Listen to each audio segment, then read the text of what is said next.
Amahoro amahoro bwoko bw'Imana ndabasuhuje cyane ubasuhuza ni mugenzi wanyu ubwoko bw'Imana Sibomana Anastase.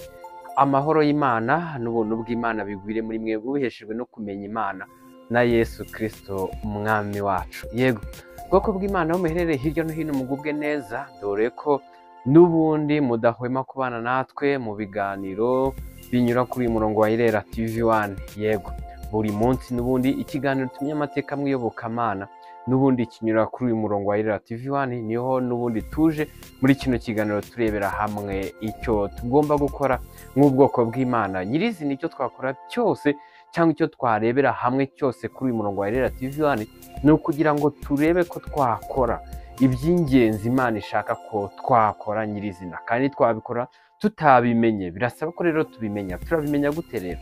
Niyo mpamvu tuza kuri murongo tukiga Bibiliya ikitubwira, dore ko Bibiliya ariho dusanga imvugo y'Imana yacu, cyangwa ariho itumenyeshereza ibyo tugomba gukora n'ibyo tugomba kureka nk'ubwoko bw'Imana. Rero ni iby'agaciro. Hari igihe iyo umuntu ari ahantu arimo kwiga, iyo turebye abantu bari mu nama bitewe no kuziha agaciro, bakajyana amakayi bakandika, cyangwa bafite ikoranabuhanga bakaba bakoresha telefone, bakoresha mashine, icyo ari cyo cyose cyabashobokera, ariko bakizigamaho ibyo barimo guhabwa mu mahugurwa runaka, cyangwa mu ishuri, cyangwa mu nama runaka. Rero niyo waba urimo kwiga iby'agaciro nk'ibi ngibi birimo kunyura ku murongo wa Irera TV1, ni ngombwa kugira ngo ushake buryo ki n'ubundi ubizigama, ukaba ubifite, ukabyandika, se uburyo bwose wakoresha ariko ukaba ubifite.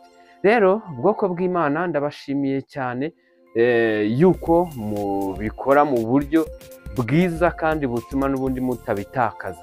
Rero tugiye kurebera hamwe nyirizina amateka yaranze iyi tariki ya 3 z'ukwezi kwa mbere, incamake yayo nk'ubwoko bw'Imana. Turebe incamake y'amateka yaranze iyi tariki ya 3 z'ukwezi kwa mbere. Muri aya mateka turabonamo itsinda ry'abahamyaga ko bakora iby'Imana ishaka, bakora inama ya Noheli. Muri iki kiganiro kandi tumenya amateka mw'iyobokamana, turabonamo impamvu ishobora gutuma witandukanya n'itsinda ry'abahamya ko bakora iby'Imana ishaka. Yego nk'ubwoko bw'Imana nyirizina, ngira ngo mubizi cyane yuko tudahwema kumenyekanisha ukuri kw'ijambo ry'Imana, ndetse by'umwihariko kumenyekanisha inzira y'ukuri ijya mu bwami bw'Imana. Kandi ubwoko bw'Imana n'ubundi duterwa ishyaka no kwiga ijambo ry'Imana, ndetse no gusobanukirwa icyo Imana Data twese ishaka, kugira ngo dukore igikwiriye nk'abazagororerwa ingororano mu bwami bw'Imana, nk'abana b'Imana. Yego ubwoko bw'Imana buri gihe buri hano kuri buri gikorwa duhoza umutima ku by'iwacu mu ijuru. Nyirizina tugiye kurebera hamwe amateka yaranze iyi tariki ya 3 z'ukwezi kwa mbere ku buryo burambuye. Turibaza tuti abantu babayeho mu gihe cy'aya mateka bakoraga iby'Imana ishaka? Nidusanga bakoraga iby'Imana ishaka byemejwe na Bibiliya, icyo Bibiliya bibivugaho n'ibyemeza turabigiraho, ariko nidusanga Bibiliya itwereka ko ibyo bagenderagamo n'ibyo bakoraga bibusanya n'icyo Bibiliya ivuga, turava mu kinyoma cyabo kugira ngo twebwe tumenye, dushake buryo ki twakora iby'Imana ishaka. Ku buryo burambuye rero tugiye kureba aya mateka yaranze iyi tariki ya 3 z'ukwezi kwa mbere, n'ubundi turebe ku buryo burambuye aya mateka. Ku ya 3 Mutarama mwaka 1785, itsinda ry'abahamya ko bakora iby'Imana ishaka Methodiste yakoze inama ya Noheli yashoje i Baltimore muri leta ya Maryland, imaze gushinga itsinda ry'abahamya ko bakora iby'Imana ishaka Methodiste y'abepiskopi muri Amerika, maze itora Francis Asbel na Thomas Cook ngo babe abayobozi babo bombi ba mbere. Yego aya mateka n'ubundi twatangarijwe n'urubuga rwitwa christianitytoday.com. Yego tugiye kureba nyirizina icyo Bibiliya iraza kuvuga, cyangwa icyo Bibiliya ivuga kuri aya mateka. Yego nihangane. Tugiye kureba nyirizina iri tsinda ry'abakoze iyi nama n'ubundi iyi nama ya Noheli. Okay. Ubundi iyi nama byonyine bakoze bari bari mu murongo w'icyo Imana ishaka ko bakora, cyangwa bari barimo gukora icyo Bibiliya ibasaba gukora?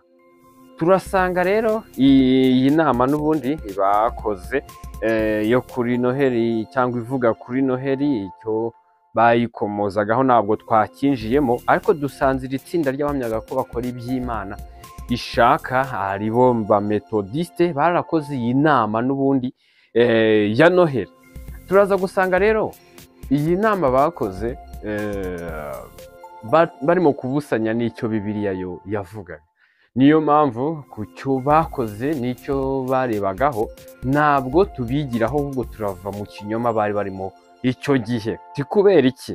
Turasanga iyi Noheli ni amagambo y'amahimbano, kandi iri jambo ryarazanywe mu myemerere y'abantu bagomba kwitaho cyangwa gukurikirana nk'imihango cyangwa imigenzo igomba kuziririzwa nk'abarimo kuvuga ko bubaha Imana. Ariko Bibiliya nta kintu rino jambo iritumenyeshaho mu bigendanye n'imyemerere, cyangwa nta kimana yari tumenyesheho cyangwa rikomojeho, cyangwa n'imisobanurire y'icyo barivugira ngo bibe bihuza basi n'icyo Imana yavuze. Niyo mpamvu riraza mu magambo y'amahimbano. Yego, kandi amagambo y'amahimbano hari icyo Bibiliya yayatubwiyeho. Bibiliya yayatubwiyeho mu rwandiko rwa kabiri rwa Petero ibice 2:3. Tugiye kumva rero icyo Bibiliya ibivugaho, turimo kureba kw'aya mateka, kuko twe tuvuze yuko cyaduhamije ko nk'ubwoko bw'Imana icyo iri tsinda ry'abahamyaga ko bakora iby'Imana ishaka, baba metodiste muri Amerika. Yego, turimo guhamya yuko ikinyoma cyabo tugomba kukivamo, kuko batari bari mu murongo wo gukora iby'Imana ishaka nyirizina.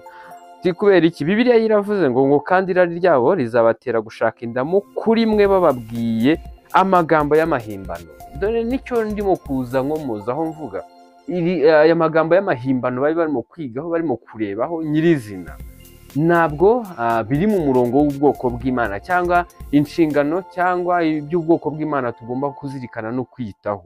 Yego, kuko ni amagambo y'amahimbano. Ese abantu barimo kuzana amagambo y'amahimbano cyangwa bayazanye, Bibiliya irimo kubavugaho iki? Irimo kuvuga yuko ngo kandi irari ryabo ribatera gushaka indamu kuri mwe, bababwiye amagambo y'amahimbano. Yego, ariko wumve icyo Bibiliya yeruye icyari cyo kuri bo abo ngabo. Yeruye yuko ngo ariko iteka baciriweho kera nirizatinda. Ego, cyangwa urubanza bakatiwe kera, cyangwa ihaniro bagenewe kera, abazana amagambo y'amahimbano bagamije iby'irari ryabo n'indamu zabo.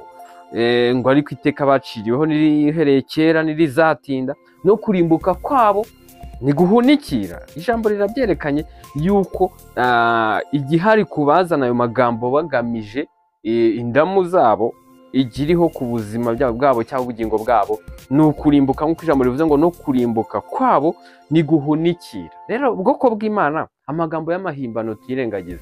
Tugiye kurebera hamwe nyirizina, ese ni amagambo y'amahimbano cyangwa amatsinda akoresha imihango,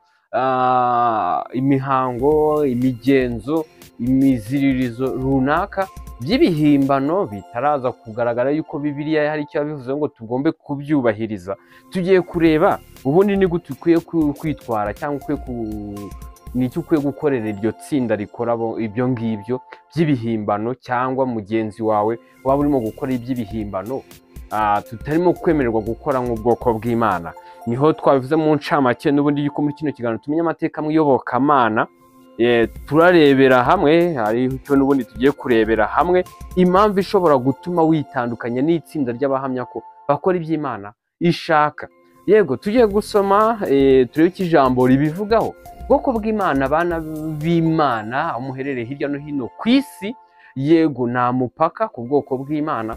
Niyo mpamvu uyu murongo wa Irera TV1 ntabwo tujya hirya y'ijambo ry'Imana, ahubwo duharanira gushaka buryo ki twavuga iki ijambo ryashaka kuvuga ryo muri Bibiliya nyirizina. Rero niho tugiye kureba impamvu ishobora gutuma witandukanya nuko n'uvuga yuko akora iby'Imana ishaka nyirizina. Tugiye kureba impamvu ishobora gutuma witandukanya n'uwo muntu cyangwa n'abo bantu cyangwa n'iryo tsinda ry'abo bantu. Yego, tugiye kuri icyo Bibiliya irivugaho. Kubera iki hano tugiye kubivuga? Kuko tubonye itsinda ryari ririmo gukoresha amagambo y'amahimbano cyangwa ijambo ry'irihimbano Imana itatukomorejeho cyangwa itatubwiye ko tugomba kubahiriza ibyaryo nk'ubwoko bw'Imana, kuko Imana nta na kimwe yadusigarije ku cyo tugomba gukora no kubahiriza n'icyo tugomba kureka mu byanditswe muri Bibiliya. Rero nimba habonetse amagambo y'amahimbano, tubonye abayazana n'impamvu bayazana, nibyo tuvuze haruguru, kandi tubonye n'ibihano bibariho yuko nta bugingo buhari. Yego, ku icyo ngicyo rero wowe uharanira ushaka kugira ngo ukore iby'Imana ishaka mu bwoko bw'Imana, ni iki wakora? Nicyo tugiye gusubiza hano nyirizina nk'ubwoko bw'Imana. Si umuntu urasubiza, ntabwo ari Anastase Sibomana ugiye kubisubiza, ahubwo Bibiliya idusaba kubikora gute? Yego, turebe urwandiko rwa mbere Pawulo yandikiye Abikorino, ibice 5 umurongo wa 9 kugera ku murongo wa 11, niho havuga ngo nabandikiye muri rwa rwandiko ko mutifatanya n'abasambanyi, ariko sinavuze yuko mudaterana rwose n'abasambanyi bo mu b'iyi si. Ahangaha hari icyo yereka mbanze nsobanureho gato. Pawulo iri tsinda ry'Abikorino yari yarababujije guterana rwose n'abasambanyi cyangwa gufatanya nabo. Yego, ariko abasambanyi yari ababujije gufatanya nabo cyangwa guterana nabo, ntabwo ari abatarasobanukirwa ubutumwa bwiza, ntabwo ari abataramenya. Yego, niyo mpamvu nituza hano hano ijambo rivuze ngo nabandikiye muri rwa rwandiko ko mutifatanya n'abasambanyi, ariko sinavuze yuko mudaterana rwose n'abasambanyi bo mu b'iyi si. Yari ashatse kubereka yuko abatizera cyangwa abadakurikiza ubutumwa bwiza bo muri iyi si cyangwa abadakurikiza iby'Imana yamenyesheje ubwoko bw'Imana bo mu b'iyi si nyine batarabimenya, batarabisobanukirwa cyangwa batarabyigishwaho, ntabwo tubujijwe guterana nabo nk'ubwoko bw'Imana. Nicyo yari ashatse kubabwira hano. Akomeza avuga ngo cyangwa ntabwo mubujije guterana nabo ngabo bo mu isi b'abasambanyi cyangwa babifuza ibibi cyangwa abanyazi cyangwa abasenga ibishushanyo, kuko iyo biba bityo mwari mukwiriye kuva mu isi. Hano ngira ngo yabibasobanuriye neza. Ahita arababwira ngo ahubwo none nabandikiye ko mutifatanya n'uwitwa mwene data. Ahubwo ababwiye yuko ngo batifatanya n'uwitwa mwene data cyangwa undi bari mu itsinda rimwe cyangwa undi mugendana muvuga yuko muri mu myemerere imwe, yuko mwese muri mu gukoshaka buryo kimwe mwakora iby'Imana ishaka. Abo yavuze batifatanya nabo nabo ngabo bari mu itsinda rimwe, ariko bakaba ari iki? Bakaba niba ari abasambanyi cyangwa ari abifuza ibibi cyangwa ari abasenga ibishushanyo cyangwa ari abatukana cyangwa ari abasinzi cyangwa ari abanyazi, ngo umeze atyo ntimugasangire nawe. Nguwo yavuze ugomba kwitandukanya nawe cyangwa itsinda ugomba kwitandukanya naryo. Ubwoko bw'Imana tudasobanuyeho byinshi cyane, dore ko mwabyumvishe n'ijambo ribivuga. Ijambo ry'Imana hano ryerekanye yuko itsinda waba urimo ririmo gukoresha amagambo y'amahimbano cyangwa ijambo ry'irihimbano niyo ryaba ari rimwe ryonyine. Ijambo ry'Imana ryerekanye yuko udasangira nabo cyangwa udaterana nabo cyangwa utabana nabo muri iyo myitwarire y'ibinyoma. Yego, muri iyo myitwarire y'imyizerere irimo ibinyoma. Ahubwo aravuga ati abo ngabo ntimukabane nabo, ntimugaterane nabo. Bishatse kuvuga iki? Tuvuge nimba ari itsinda umuntu arimo akabona ririmo gukoresha amagambo y'amahimbano, ririmo kubusanya n'iki cyo Bibiliya ivuga cyane iki Imana yamenyesheje ubwoko bwayo muri Bibiliya, ukabona barimo gukora ibitandukanye. Ijambo ririmo kugusaba iki? Kora icyo bita excommunication, kora icyo bita gutandukana n'iryo tsinda, kuko ririmo kwiyambika isura y'intama ariko imbere ari ikirura. Kubera iki? bo barimo kugaragaza yuko barimo guhamya Imana cyangwa barimo gushaka iby'Imana cyangwa barimo gukora iby'Imana ishaka, ariko nyirizina bo barimo kuzana amagambo y'amahimbano. Kandi twabonye ko amagambo y'amahimbano aba yazana ikibatera kuyazana, twakibonye yuko ari irari ry'indamu mbi, kandi iri jambo rikomeza ritwereka yuko abo bazana amagambo y'amahimbano n'ubundi baciriweho iteka, kandi kurimbuka kwabo kutazatinda. Yego rero bwoko bw'Imana, ijambo riratwereka yuko utitaye ku cyo wabungukiragaho mu by'ubu buzima bwo mu isi, bw'imibereho yo mu isi, kubwo kubahiriza icyo Imana ishaka, Imana ifite byose itaburiza icyo itunze na kimwe icyo wakenera. Ijambo riragusaba ngo tandukana n'itsinda ririmo amagambo y'amahimbano, n'itsinda ririmo amagambo abusanya n'icyo ijambo rivuga. Nk'aha ngaha honyine kuri aya mateka twabonye yuko ari Noheli yonyine ariyo bari bagiye kwigaho mu nama yabo muri iriya tsinda ry'abametodiste b'ababatisita. Iri tsinda ry'abametodiste b'abepiskopi. Yego, niko amateka yabitweretse bo muri Amerika. Abametodiste, iri tsinda ry'abametodiste b'abepiskopi, yego, bo muri Amerika. Tubonye yuko bo bari barimo kwirebera kuri bya Noheli n'iki, kandi ari ijambo ry'irihimbano, kandi tubonye ikitera abantu gukoresha ayo magambo y'amahimbano, kandi tubonye abakoresha amagambo y'amahimbano ikikurikiraho hanyuma y'ubu buzima turimo bwo mu isi, yuko atari ukuraga ubugingo buhoraho, ahubwo ari ukurimbuka. Rero igihari ni iki, ni uko mu gihe ukimenya yuko itsinda urimo ritagamije kubahiriza icyo Imana yatumenyesheje mu byanditswe muri Bibiliya, kora icyo bita gutandukana, kora icyo bita excommunication. Yego, icyitwa kwitandukanya n'itsinda ritarimo guhamya iby'Imana ishaka. Yego rero bwoko bw'Imana, ndabashimiye cyane ko mudahwema kubana natwe, mwabanye natwe mu kiganiro cya Tumenya Amateka mu iyobokamana ku mateka yaranze itariki ya 3 z'ukwezi kwa mbere.